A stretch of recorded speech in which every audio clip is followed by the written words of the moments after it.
In this video, we'll show you how to change the air filter on your Dodge Ram 1500. You can find it on CarParts.com via the link in the description. You should now be able to easily see the airbox to change the filter. Unclip both holding latches on the airbox cover. Lift the flange.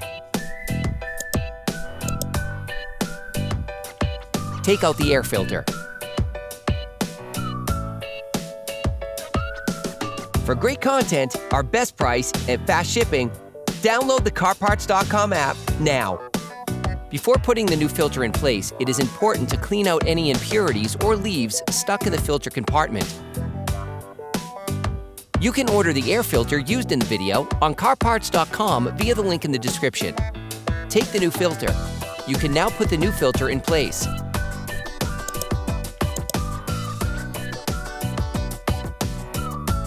To put the flange in, incline it so that the interlocking studs go in first.